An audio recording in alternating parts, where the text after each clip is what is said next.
The rain hit the blacktop in silver needles. Elena Voss didn't even look at him when she said it.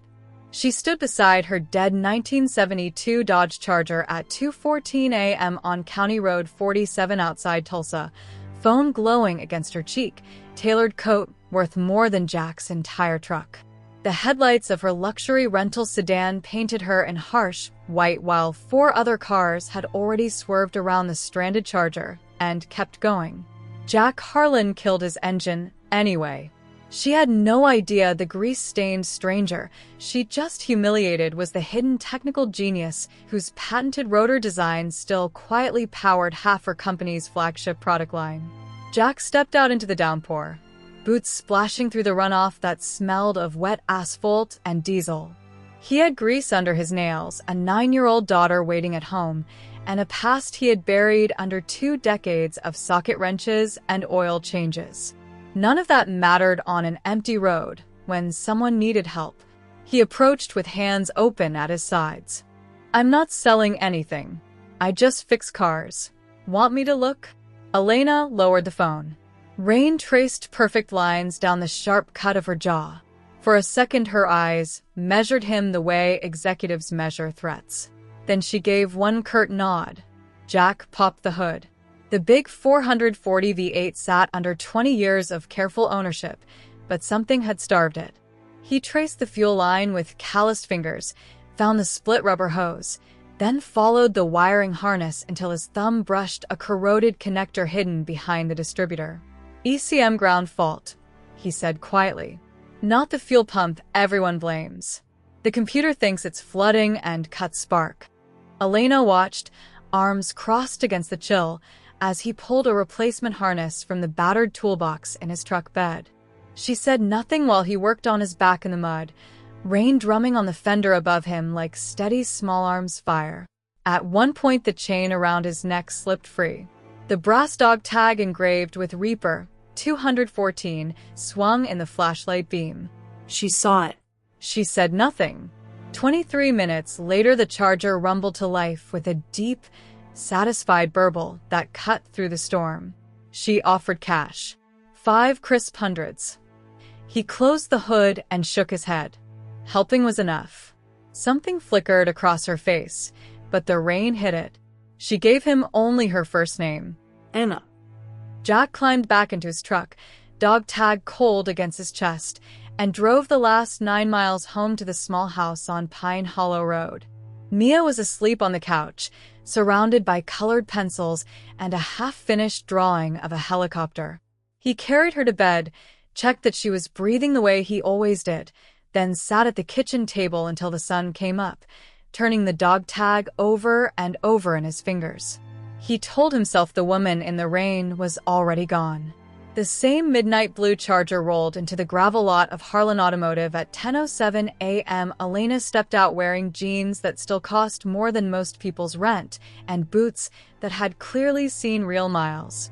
She carried 2 cups from the downtown roaster that charged $6.50 for coffee most folks in East Tulsa had never tasted. "Peace offering," she said, setting one on his workbench. The shop smelled of solvent and old metal. Mia's latest crayon masterpiece, a bright yellow helicopter hovering over a tiny house, was taped to the office wall. Jack wiped his hands on a rag. "You drove 2 hours from the city to bring me coffee? I was in the area." She stayed 3 hours that first visit, asked questions most customers never thought to ask, about torque curves, about the exact cost of the $14,200 part supplier mistake that nearly sank him 2 years earlier, about how a man who clearly knew engines better than most engineers ended up alone in a one-bay shop. Jack answered without flourish. He had learned long ago that honest work needed no sales pitch. When she finally left, the dog tag caught the light again as he bent under a lifted truck. This time she asked, "Army, long time ago." He offered nothing else. She didn't push. She came back 4 days later carrying another 650 cup and a quiet curiosity that refused to leave. Then 3 days after that. Each visit stripped one more layer of the polished CEO away.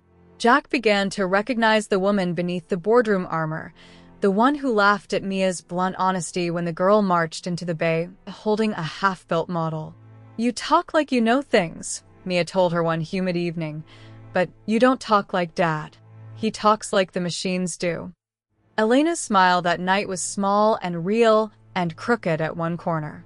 Jack felt something shift behind his ribs, quiet as a timing chain settling into place. He watched the two of them in the backyard, cardboard 60 Black Hawk balance between them, and for the first time in years the empty space beside him on the porch swing didn't feel quite so permanent. Board pressure was mounting. Elena had been off-grid for 19 days. The suits finally found the shop at 9:47 a.m. 3 black SUVs blocked the exits. 5 men in identical charcoal suits approached. Their leader, a vice president whose Italian shoes had never touched gravel before, held up a tablet showing Elena at a Pentagon podium in a $9,800 Armani suit. "Mr. Harlan, Elena Voss is CEO of Voss Dynamics. She's been unreachable for 19 days. The board is concerned." Jack looked at the photo, then at the men who thought expensive tailoring gave them authority. The dog tag felt heavier against his sternum. "She's not here." The executive's jaw tightened. "This is a $2.4 billion company. We need her back." Jack's voice stayed even. "Then maybe you should have treated her like a person instead of an asset." He refused to give them her location. The convoy finally left, tires spitting gravel that pinged against the shop's metal siding like spent brass. When Elena arrived an hour later in a plain rental sedan, the mask had slipped. She stood in the center of the bay, rain still clinging to her coat from the morning storm, and simply said, "Ask." Jack asked. She answered. 6 years at the helm since her father's retirement, the crushing weight of defense contracts, the way his uncredited 2009 rotor patent still quietly generated millions for the company while he lived on $68,000 a year fixing neighborhood cars.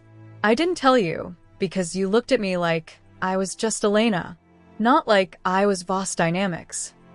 Jack nodded once. Then he handed her a socket wrench and pointed at the truck on the lift. "Hand me the 14mm. We've still got work to do." The grind continued after that. Longer hours, deeper conversations, stolen moments where Mia fell asleep between them on the porch swing while they talked about loss and second chances and what it meant to carry ghosts in brass and steel. Each day brought its own small crisis. A supplier who raised prices overnight.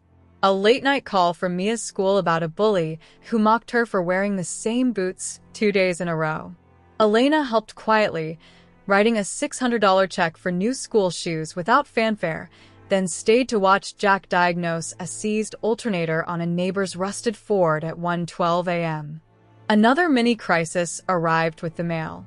A certified letter from the county threatening to seize part of his lot over a disputed easement worth exactly $12,400 in back taxes he could not pay. Elena found him at the workbench at 2:47 a.m., dog tag swinging as he stared at the paper. She didn't offer money. Instead, she sat beside him, shoulder to shoulder, and asked precise questions about the original survey from 1998.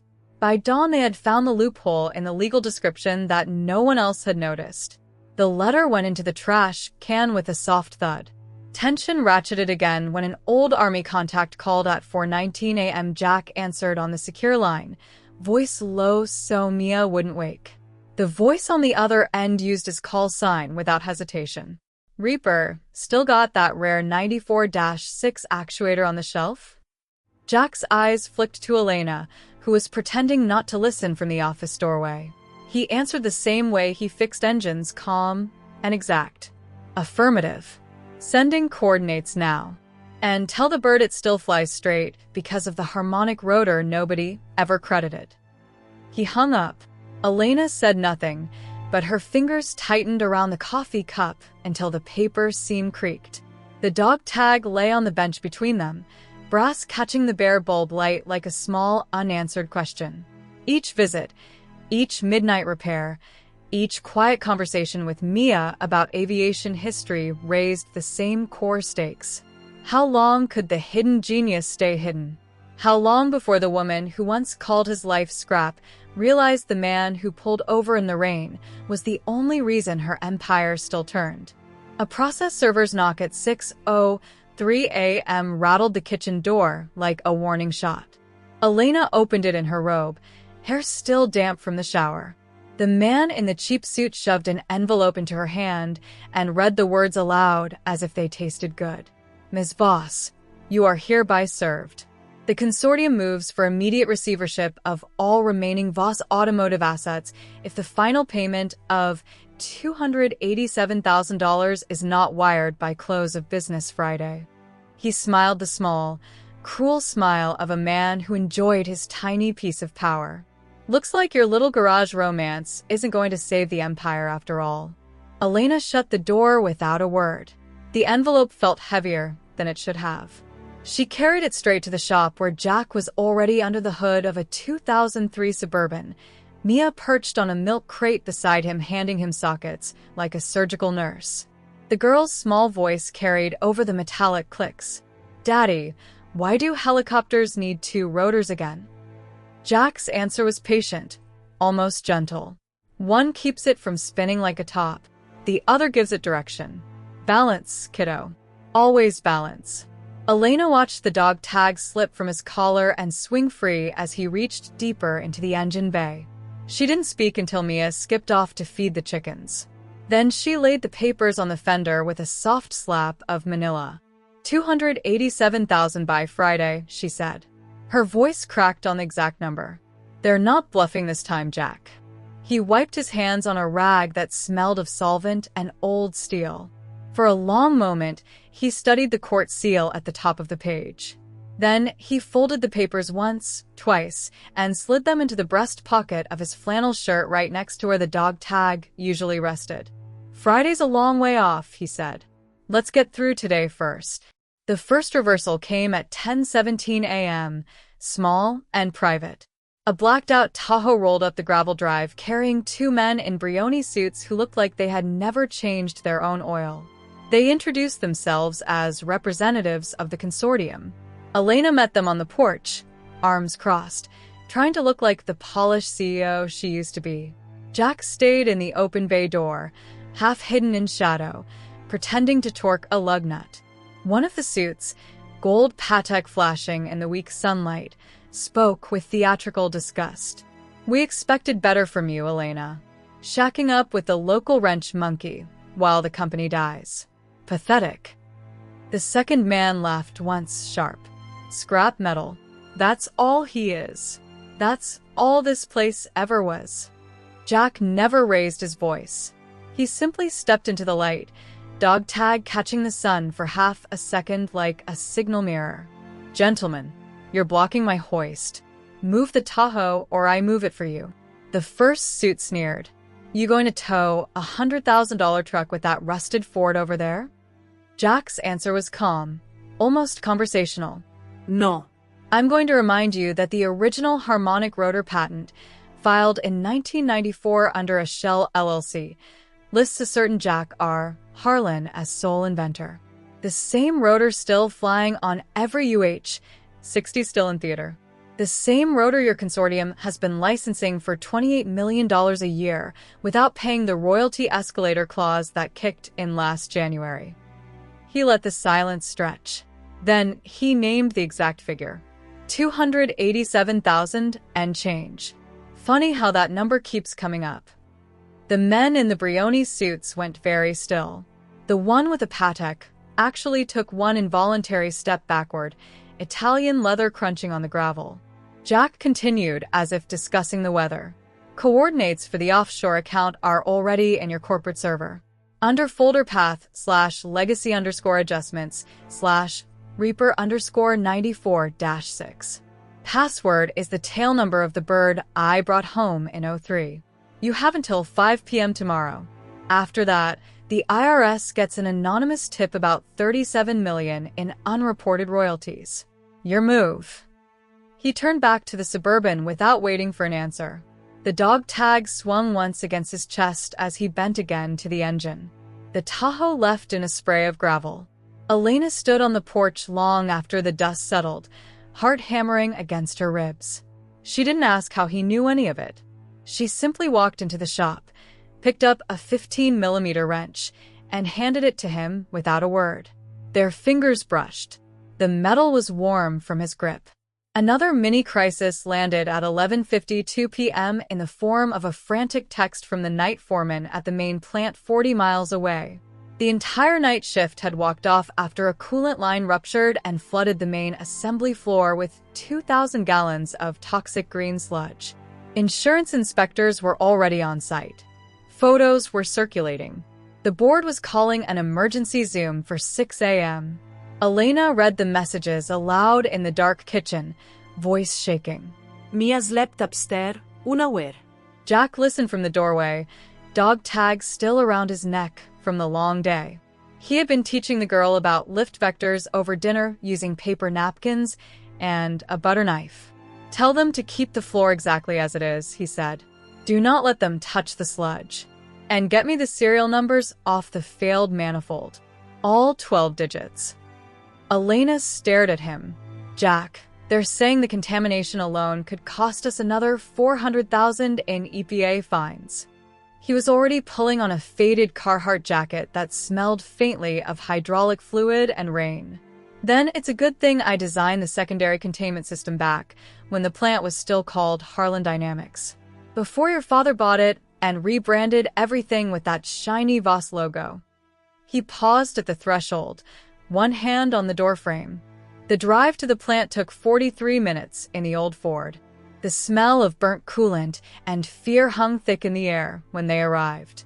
Board members in pressed shirts and panic clustered near the yellow caution tape. One of them, Marshall Klein, the same man who had once laughed at Jack's muddy boots in the executive suite, froze when he saw who stepped out of the passenger side. Jack didn't acknowledge him. He simply walked past the gawkers, ducked under the tape, and knelt beside the green lake spreading across the concrete. The dog tag dipped into the sludge for a second before he fished it out, wiped it clean on his sleeve. Then he began issuing quiet, precise orders to the 2 remaining technicians who hadn't quit. Numbers, torque specs, exact locations of hidden shutoff valves installed in 1997 that no current employee had ever been told about. By 3:14 a.m. the flow had stopped. The inspectors were nodding instead of writing citations. Jack stood up, coveralls streaked with green, and looked straight at Marshall Klein across the poison floor. Tell the board the manifold was installed wrong during the 2019 retrofit, he said, voice carrying across the silent plant. Wrong because someone ignored the original blueprints. Blueprints that are still in my head even if you tried to bury them. He let the words land. Then he added the small, lethal detail. And tell them the anonymous royalty account just received a wire for the exact amount owed. Funny how problems get solved when people stop calling other people scrap metal. Marshall's face had gone the color of old paper. He opened his mouth, closed it again. The dog tag swung against Jack's chest as he turned to leave, leaving wet green footprints that looked almost like a signature. Elena found Jack at 2:09 a.m. in the shop, staring at the certified letter from weeks earlier that he had pulled back out of the trash. The easement threat was still alive somehow, the county lawyers circling again like crows. $12,400. The exact number that had once seemed impossible now felt like pocket change compared to everything else circling the drain. She didn't speak at first, just set 2 mugs of coffee on the bench between them. The steam rose and caught the bare bulb light the same way the brass dog tag did when Jack finally looked up. Elena, he said, and the way he said her name felt different now. Not like a mechanic speaking to a customer, like a man who had carried too many secrets for too many years. There's something you need to see before this goes any further. He reached under the workbench and pulled out a small fireproof box that smelled of gun oil and old paper. Inside lay a single folded letter, edges worn soft from years of being carried in flight suits and duffel bags. He handed it to her without flourish. She opened it. The letterhead belonged to the Department of Defense, dated 12 years earlier.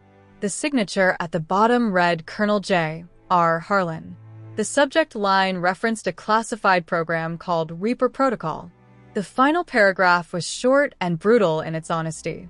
The man who flew 287 combat missions without ever losing a crew is the same man the Voss family now employs to change their oil filters. He asked that we never reveal this.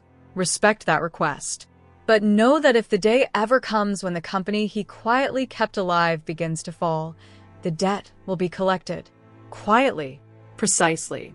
In front of witnesses. Elena's hands began to tremble. The paper shook between her fingers.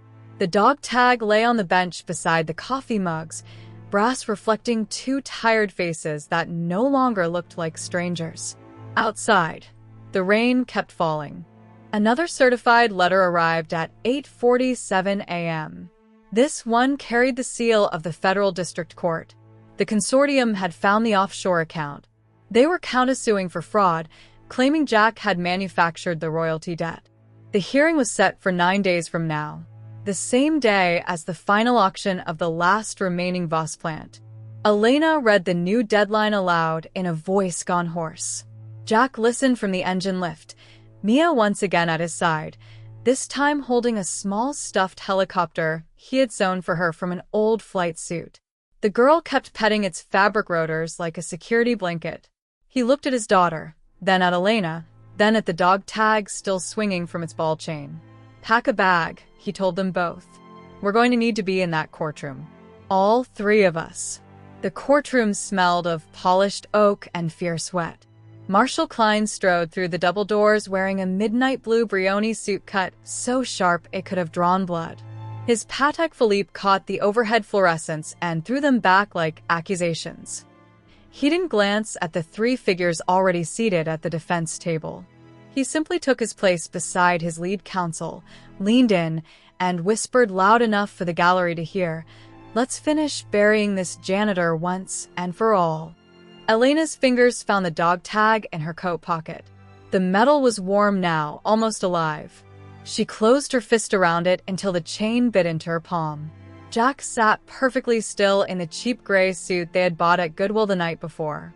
The jacket pulled across shoulders that had once carried the weight of a fully loaded C-130 through AAA fire over Kandahar.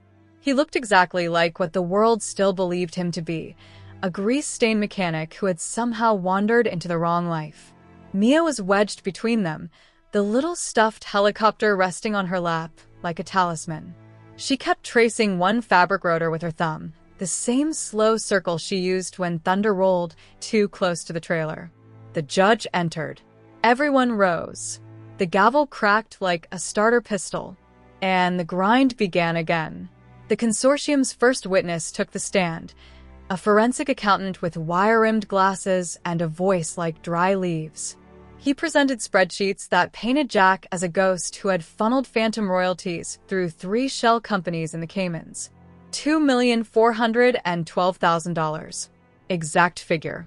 The courtroom murmured. Marshall allowed himself the smallest smile, the kind that never reached his eyes. Jack didn't move. He simply slid a single manila folder across the table to their court-appointed attorney. Inside were maintenance logs dated 17 years earlier.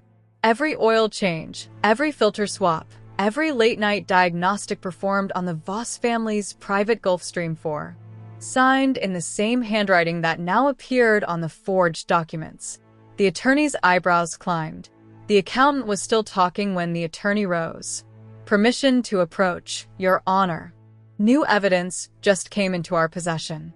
Marshall's smile faltered for half a second. The dog tag in Elena's pocket suddenly felt heavier. The judge granted a 1-day continuance. Outside on the courthouse steps the rain had turned to sleet. Elena pulled her coat tighter around Mia while Jack stood at the curb flagging a taxi they couldn't afford. A reporter from the business desk recognized Marshall leaving through a side door and shouted a question about the mystery mechanic. Marshall's Italian soles slipped once on the wet marble. He caught himself, looked straight at Jack for the first time since the hearing began, and said nothing. That night in a Motel 6 on the edge of the industrial park, Mia fell asleep clutching the stuffed helicopter to her chest. Jack sat at the tiny desk under a buzzing lamp, rereading the Reaper protocol one more time. The paper was starting to wear at the folds. Elena watched him from the edge of the bed. "You could end this tomorrow," she whispered. He looked up. The lamp painted half his face in gold, the other half in shadow. "Not yet." Morning session. The consortium called their next witness, the former CFO of Voss Aero, the same man who had once handed Jack a pink slip in front of the entire maintenance crew. The CFO's testimony was crisp, credentialed, merciless. He claimed Jack had been let go for cause after failing a random drug screen. Exact timestamp, 10:47 a.m., April 12th, 8 years ago. The courtroom leaned forward. Jack's court-appointed attorney began to sweat. But Jack simply reached into the cardboard box at his feet, the same box Marshall had once ordered him to take and never come back. He removed a small plastic evidence bag. Inside was a single urine test strip, still sealed, never opened. The chain of custody label carried the CFO's own signature. Date, time, and a handwritten note. Sample misplaced. Retest not required. The gallery inhaled as one. Marshall's left hand tightened on the edge of the plaintiff's table until his Patek dug into his wrist. Elena watched the tremor travel up his arm and settle in his jaw. The judge ordered the CFO's testimony stricken. She also ordered the consortium to produce every original maintenance record from the past 20 years, or face contempt. Marshall requested a sidebar. The judge denied it. For the first time since the hearing opened, Marshall Klein looked mortal. That afternoon, the temperature dropped. Elena bought Mia a hot chocolate from the courthouse vending machine while Jack stood at the window watching snow swirl against the glass. The stuffed helicopter sat on the sill beside him, rotors drooping. Mia tugged his sleeve. "Daddy, is the helicopter going to fly again?" Jack knelt, brushed a strand of hair from her eyes. "Soon, baby. One more landing to stick." The consortium's own records expert took the stand, looking like a man who had not slept. Page by page, line by line, the original logs were introduced. Every entry matched the Reaper protocol exactly. The expert's voice grew smaller with each document. By the time they reached the final page, the one that listed Jack's call sign in the remarks column, the man was practically whispering. "Reaper 1. He read aloud, not realizing what he had said until the words left his mouth. A ripple moved through the gallery. Phones came out. Reporters began typing furiously. Marshall stood so fast his chair scraped backward. Objection. Relevance. The judge stared at him for a long second. Overruled. "Sit down, Mr. Klein." Elena's hand found Jack's under the table. The dog tag passed between their palms like a secret. The courtroom was standing room only. Cameras lined the back wall. Marshall arrived in the same Brioni suit, but the knot of his tie had slipped a quarter inch. He kept touching it, as if the silk could somehow hold the collapsing world together. Jack remained in the cheap gray suit. The fabric had started to smell like motor oil again. He had spent the night in the shop one last time, changing filters on the very trucks that would haul away the auction machinery if the hearing went against them. The judge called a morning recess at 10:14 a.m. Marshall moved quickly toward the side exit. Jack rose more slowly. Elena stayed with Mia, the stuffed helicopter now resting on the defense table like evidence. In the narrow corridor outside the restrooms, the two men finally stood alone. Marshall's shoulders rose and fell once. The Patek on his wrist read 10:27. "I didn't know," he said. His voice cracked on the second word. "About the missions. About any of it. I thought you were just some guy who wouldn't stay in his lane." Jack said nothing. He simply reached into his jacket and produced the Reaper protocol. The paper had been folded so many times the creases were soft as cloth. He held it out. Marshall stared at it like it might bite him. "Take it," Jack said quietly. "Read the last paragraph again. Then decide if you still want to walk into that room and keep lying." Marshall's hand trembled exactly the way Elena's had weeks earlier. He took the document. The dog tag slipped from Jack's pocket and clattered onto the tile between them. Neither man moved to pick it up. For 9 full seconds, the only sound was the distant hum of the courthouse furnace and the faint metallic ring of brass on marble. Marshall knelt first. His Italian shoes squeaked. He retrieved the dog tag, turned it over in his palm, read the etched name and blood type he had never bothered to learn. When he stood again, his eyes were wet. "I'm sorry," he whispered. The words sounded like they had been dragged out of him with hooks. "I'll say it in there. In front of all of them. Just tell me what you want." Jack looked at the man who had once called him scrap metal in front of laughing executives. "I want the plant," he said. "And I want the truth. In that order." The dog tag swung once between them, catching the cold hallway light. Marshall closed his fist around it. The courtroom doors hissed shut behind them at 10:41. Elena kept Mia's small hand in hers, the stuffed helicopter still perched on the defense table like a silent witness. No one had dared to move. Marshall walked to the plaintiff's counsel table with the Reaper protocol clutched so tightly the paper had started to crease again. Jack sat 1 row back, shoulders squared, the empty pocket where the dog tag had been feeling strangely light. The bailiff called the morning session to order at precisely 10:45. The judge, a woman with steel gray hair and reading glasses perched low on her nose, tapped her gavel once. The sound cracked through the gallery like a starter pistol. Reporters in the back row leaned forward, their pens scratched against notepads with a dry rustle that reminded Jack of wind over desert sand. Marshall rose without being asked. His Brioni suit, once knife-sharp, now carried a faint wrinkle across the left shoulder from where he had gripped the document all night. "Your Honor," he began, voice steady at first, "I move to amend my prior testimony." A low ripple moved through the room. Elena's head snapped up. The stuffed helicopter rocked once on the polished oak. The judge peered over her glasses.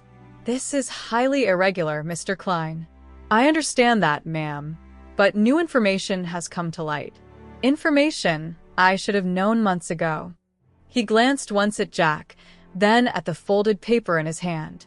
"Information I ignored because it didn't fit the story I wanted to tell." He cleared his throat. The Patek on his wrist caught the overhead lights and threw a small gold flash across the ceiling. "I stood in a coffee shop and told Jack Harlan he was useless. Scrap metal. No value. I said it in front of his daughter. I said it in front of people who trusted my judgment." The courtroom had gone so quiet the furnace hum was audible again.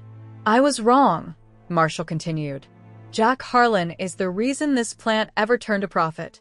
He designed the original safety interlocks in 2009 under a classified DARPA contract. Call sign Reaper. 287 combat missions. The Reaper protocol sitting on my table is his work. Every signature on those early patents belongs to him. I tried to bury that fact so my clients could lowball the valuation at auction." A female reporter in row 3 actually dropped her pen. The clatter echoed. Elena's fingers tightened around Mia's. The little girl whispered, "Is that Daddy's helicopter?" Marshall kept going, each word sounding like it cost him something.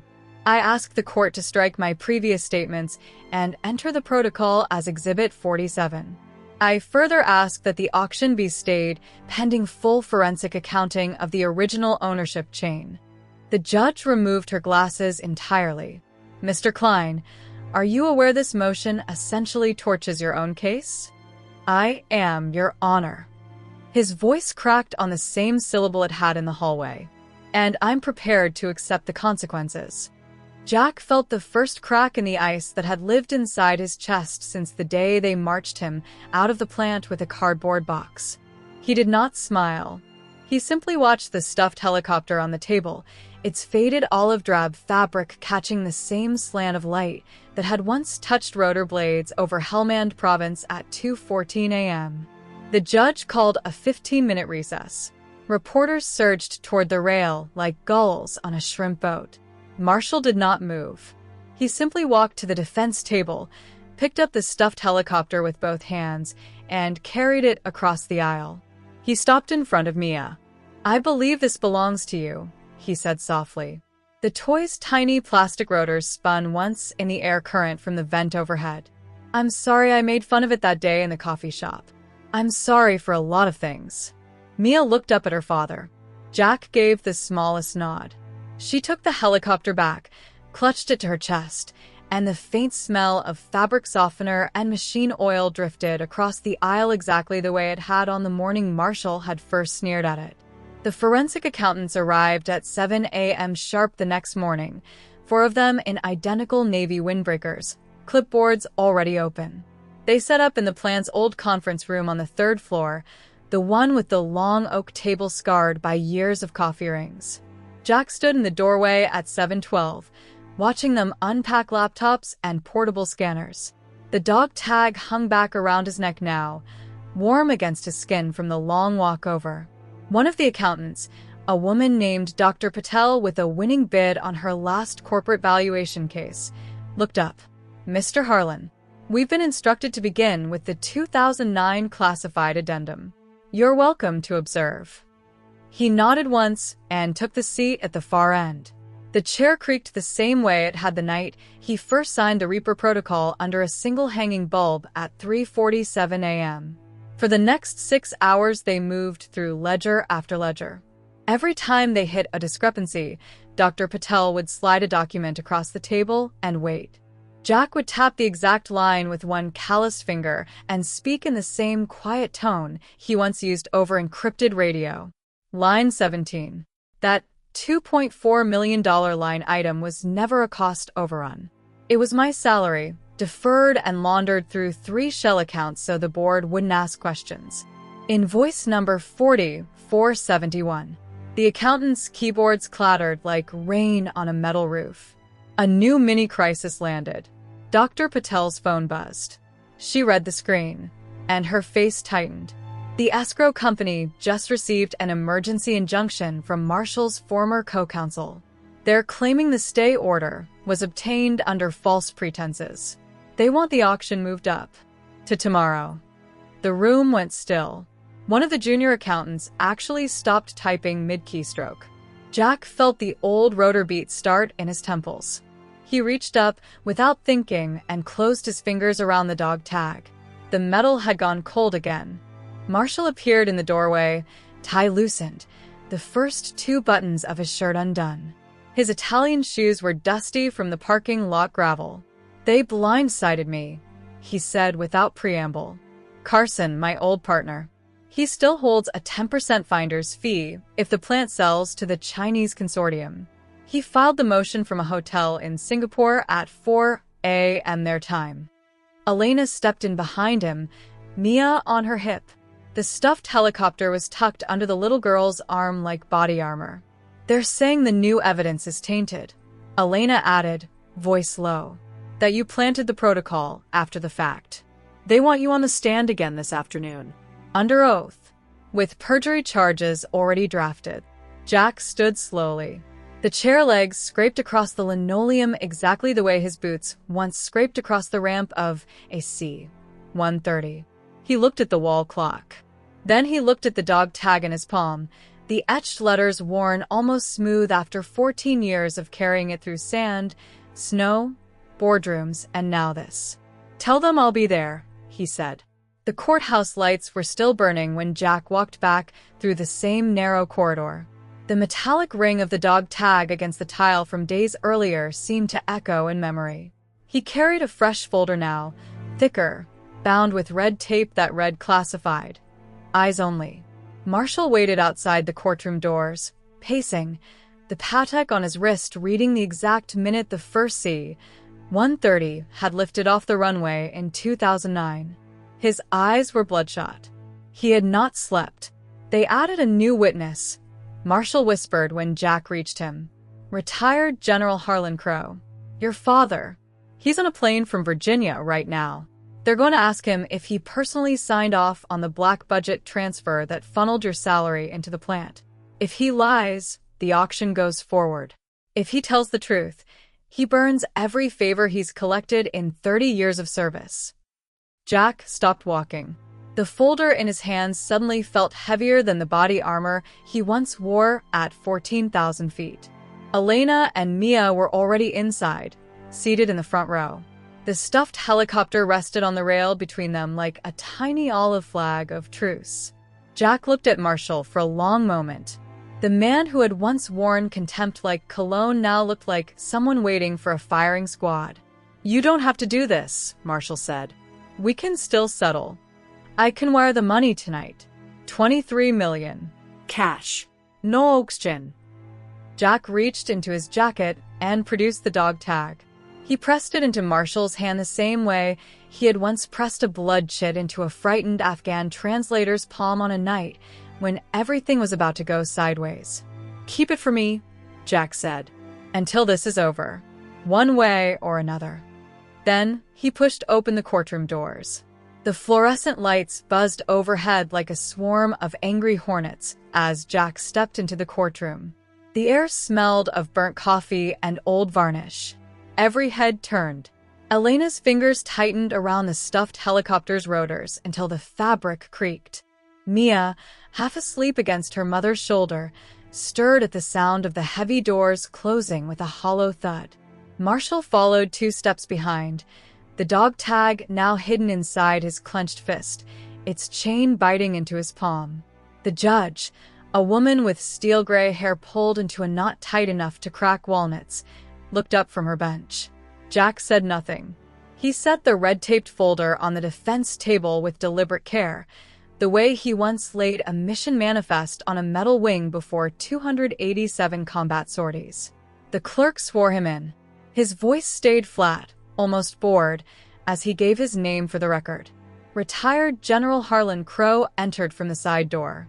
The man's uniform had been traded for a charcoal Brioni suit that still carried the faint starch and brass scent of Pentagon briefings. His eyes found Jack's across the room. For one heartbeat, the general's jaw worked like he'd bitten into something rotten. Then the mask slid back into place. General Crow, the prosecuting attorney began, voice slick as wet pavement. Did you or did you not authorize the diversion of $4.2 million in classified funds to a civilian defense contractor known as Sentinel Dynamics in fiscal year 2009? The room held its breath. The only sound was the soft metallic click of the dog tag Marshall kept turning over and over in his pocket. Harlan cleared his throat. I did. A ripple moved through the gallery. Elena's eyes widened. Marshall's pacing stopped dead.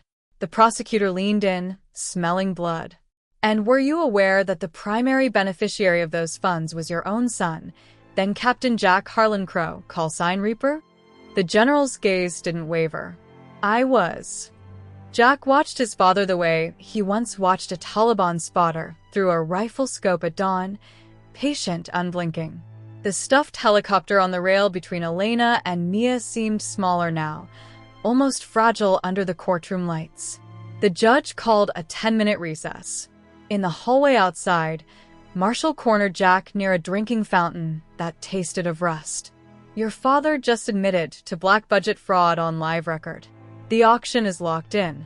They're moving the hearing to the main bankruptcy wing at sunrise. Every creditor, every mocking board member who laughed when you showed up in that janitor's coveralls last month, they'll all be there. Front row. Jack stared at the tiled floor where the dog tag had rung like a tiny bell of defiance. Let them come. He spent the next 6 hours in a windowless holding room that smelled of industrial cleaner and fear. Elena brought him black coffee. Mia clutched the stuffed helicopter to her chest like body armor. The bailiff escorted them back inside. The public gallery had doubled. Suits. Yes. One man in the third row still wore the same Italian loafers that had kicked Jack's toolbox across the factory floor weeks earlier. The memory tasted like copper. The new witness took the stand. Not the general this time. A woman. Dr. Lena Voss, former lead engineer on the Sentinel Black project. She carried a single thumb drive the size of a matchbook. Objection, the prosecutor snapped. This witness was not on the list. The judge's gavel cracked like a rifle shot. Overruled. I want to hear this. Dr. Voss looked straight at Jack. Recognition flared behind her glasses. She had once handed him a burnt orange flight helmet in a hangar at 0300 hours, whispering, "They'll never let you fly it officially, Captain. But it'll fly." She inserted the thumb drive. The courtroom monitors flickered to life. Grainy night vision footage rolled. AC-130, tail number 8839, lifting off a dirt strip in eastern Afghanistan. Date stamp, October 14th, 2009. Jack's voice, younger, steel-edged, came through the speakers giving calm commands while AAA lit the sky like hell's own fireworks. The mission that officially never happened. The one that saved an entire Marine platoon and cost Jack his commission when the after-action report was buried. The gallery went dead silent. Marshall's face had gone the color of old paper. The dog tag in his pocket felt hot enough to brand. Dr. Voss spoke again, voice soft but carrying. "The man you're trying to erase designed the stealth pod that kept that aircraft invisible for 93 minutes over hostile territory. The same pod prototypes your company has been reverse engineering for 8 years without a single successful flight test. If you auction the plant tomorrow, you auction the only person alive who knows how to make them work." She looked at the general, then at Marshall. "You're not selling scrap. You're selling the only man who ever flew it in combat." Jack remained motionless. The stuffed helicopter on the rail had not moved, yet somehow it now looked like a tiny sentinel. The prosecutor called for an emergency sidebar. The judge granted 15 minutes. Outside in the marble corridor, the smell of rain drifted through an open window. Marshall cornered Jack again, voice hoarse. "They're offering $41 million now. Cash. Wire it before noon. Walk away. Your father's already burned. Don't make him watch them liquidate everything while the cameras roll." Jack reached into Marshall's suit jacket without asking, retrieved the dog tag, and looped the chain around his own neck. The metal was warm from Marshall's body heat. He let it rest against his sternum, right where the shrapnel scar from Mission 174 still pulled tight when the weather turned. "Tell them I'll see them in the bankruptcy wing at midnight," Jack said. "All of them." He walked back into the courtroom alone. The judge ordered the auction moved to open session to accommodate the sudden surge of press. Creditors filled every seat. The man in the Italian loafers now occupied the front row, ankle twitching. Elena sat 2 seats over. The stuffed helicopter balanced on her knee like a silent co-pilot. The clerk read the new terms aloud. Minimum bid, $58 million. No reserves. Sale to close at 2 a.m. sharp. Jack listened without expression. But when the clerk mentioned Lot 17, experimental stealth avionics, provenance unknown, his thumb brushed the raised letters on the dog tag beneath his shirt. A fresh mini-crisis arrived in the form of a new motion filed by Sentinel's remaining shareholders. They wanted Jack barred from the auction floor entirely, citing conflict of interest and prior acts of sabotage. The judge asked for oral argument immediately. Marshall stood first, voice cracking on the 3rd sentence. He looked like a man reciting his own eulogy. While he spoke, Jack's mind drifted back to a different night, 14,000 feet above the Spin-Gar Mountains, when the same voice had once ordered him to stand down and abort. He had ignored that order. 287 missions later, the pattern held. Jack was finally allowed to respond. He did not stand. He simply slid the red-taped folder across the table. Inside were 3 documents: a 2009 flight log with his father's original signature, a non-disclosure agreement Harlan Crow had forced him to sign the day they stripped his wings, and a single photograph of a 6-year-old Mia holding the same stuffed helicopter on the day Jack came home from the hospital, missing part of his left lung. The judge studied the photo longest. The courtroom lights hummed louder in the sudden quiet. "Motion denied," she ruled. "Mr. Crow may remain." The auction for Reaper Defense's remaining assets was moved to the main rotunda to accommodate the creditors, the press, and the laid-off employees who had shown up with folding chairs and bitter coffee. Marshall had been true to his word. The new lead representative, A hedge fund shark named Victor Lang stood at the podium in a Brioni suit the color of wet asphalt. His Patek Philippe read exactly midnight when he brought the gavel down. Lot 17, Lang announced, voice sharp as fresh ice. The intellectual property, patents, and physical prototypes of the Reaper stealth program. Starting bid, $2 million. A ripple moved through the crowd. Jack's father, General Harlan Crow, sat in the front row in dress uniform, medals glinting. The same uniform he'd worn when he'd taken the stand hours earlier and told the truth. Lang smiled thinly. Do I hear 2 million? Silence. Then Jack rose. The dog tag shifted against his sternum. He didn't shout. He simply lifted the stuffed helicopter so the entire room could see the faded patch. $312 million, he said. Every head turned. Lang's smile froze. This isn't a charity auction, Mr. Crow. You don't get to. I'm not bidding, Jack cut in. I'm claiming what's already mine. He walked forward, boots quiet on the marble. From the inner pocket of his worn denim jacket, he produced a single sheet of paper, creased, coffee-stained, invoice number 4471, dated 17 years earlier. The original purchase order that showed Reaper Defense had been funded by a black-budget transfer routed through a shell company Jack himself had incorporated the week after his last flight. The company that had quietly paid every salary, every prototype cost, every pension. The room went dead still. I never sold it, Jack said. I only loaned it, and the loan just came due. A murmur swelled into a wave. Cameras flashed. One of the laid-off mechanics in the back actually laughed once, sharp and relieved. Lang gripped the podium, knuckles white. This is irregular. We have. You have nothing, Jack said. He looked straight at Marshall, who stood off to the side, Italian shoes now scuffed from pacing. Because every patent, every line of code, every rivet in those prototypes was filed under a trust that matured at midnight tonight. My trust. He placed the stuffed helicopter on the podium beside the gavel. The patch faced the crowd like a quiet flag. Lang's mouth opened, closed. For the first time, the hedge fund shark looked small. Marshall stepped forward then, shoulders no longer curved. He spoke low enough that only Jack and Lang could hear.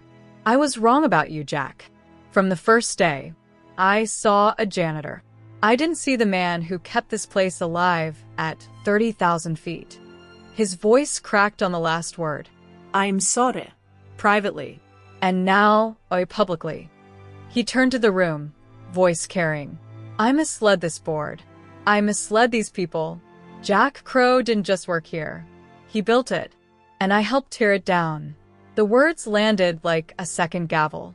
Lang stared at the floor, then at the stuffed toy, then at Jack.